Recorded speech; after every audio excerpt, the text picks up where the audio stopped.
अररिया जिले के ओम नगर वार्ड संख्या 8 में एक बुजुर्ग व्यक्ति अपने आंगन में बैठे नजर आ रहे हैं। कमजोर से शरीर में भी उनकी आवाज और जज्बा अब भी उतना ही प्रखर है। यह है अखिलेश पासवान, दलित चिंतक और समाजसेवी, जिन्होंने अररिया में अंबेडकर मूर्ति की स्थापना कराने में महत्वपूर्ण भूमिका निभाई।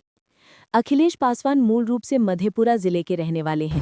हाँ, मेरा नाम अखिलेश कुमार पासवान,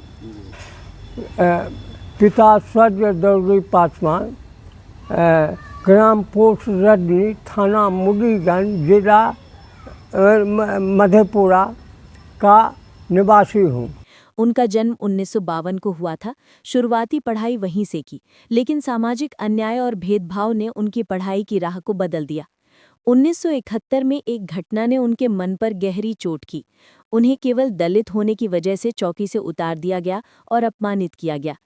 वर्ष 1971 में वहाँ पर दलित, शोषित, पिछड़ा, अति पिछड़ा को बसे शौकार एवं दमंग आदमी बहुत जो है तंग तबाह करता था। शाश्वत भावना से ग्रसित होकर बहुत सताता। तो उसकी उस समय में काट की कुर्सी पर बैठने के लिए बिना अनुमति का आप बैठ नहीं सकते हैं।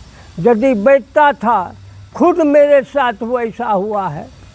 और हम चौकी पर बैठे, मुखिया थे, और चौकी पर जाके बैठ गए, सब आदमी बैठा था। कहा इधर जाओ। गए तो कहा तुम काहे चौकी पर बैठ गया, काहे बैठ गया। हम तो दिमागे सुन हो गया। हम तो पढ़ते थे मैट्रिक में, हाँ, एक कोर्स जाते थे पढ़ने पर, स्कूल नहीं था सर। 1971-72 में कहाँ था। और इसके बाद वे छुआछूत और शोषण के खिलाफ खड़े हो गए। इसी दौरान वे कम्युनिस्ट पार्टी से जुड़े और मजदूरों और कमजोर वर्ग के अधिकारों की लड़ाई में उतर गए। उनकी सक्रियता के कारण कई बार उन्हें पुलिसिया कार्रवाई का भी सामना करना पड़ा। गिरफ्तारी हुई, लेकिन हाईकोर्ट से जमानत मिली। इसी दौर में उनकी मुलाकात विधायक बुंदेल पासवान से हुई, जिनकी सलाह पर वे अररिया में सिंचाई विभाग में अकाउंटेंट के पद पर बहाल हुए। जेपी आंदोलन में भी अखिलेश पासवान ने बढ़ चढ़कर भाग लिया। अपने सरकारी नौकरी के दिनों में कर्मचारी आंदोलनों का नेतृत्व किया। उनका नारा और आवाज इतनी प्रभावशाली थी कि बिना स्पीकर के भी लोग दूर दूर तक खिंचे चले आते थे। जीवन भर उन्होंने दलितों, पिछड़ों और मजदूरों के हक के लिए आवाज बुलंद की। अपने परिवार के प्रति भी जिम्मेदार रहे। उन्होंने अपने बच्चों की शिक्षा पर पूरा ध्यान दिया। आज उनके 3 पुत्रों में से एक बिहार सरकार में सरकारी नौकरी कर रहे हैं, दूसरा बैंक में कार्यरत है, तीसरा अभी पढ़ाई कर रहा है, जबकि पुत्री शिक्षिका हैं। साल 2021 में अखिलेश पासवान को लकवा मार गया, जिसके बाद उनका इलाज सिलीगुड़ी में चलता रहा।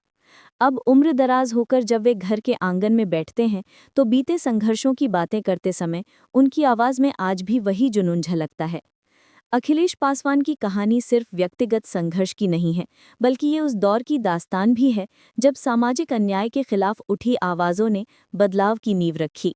दलित में होने के नाते हम सोचे बाबा साहब का प्रतिमा यहाँ बैठावे, और हमने प्रतिमा यहाँ बैठाया। अम्बेडकर चौक यहाँ है, जो कलेक्टर एसपी हमसे मिल करके अनुरोध करके हमसे कचहरी में शिफ्ट किया गया। वहाँ नाम लिखा हुआ, अम्बेडकर के अथी पर नाम लिखा हुआ था, अखिलेश कुमार पासवान।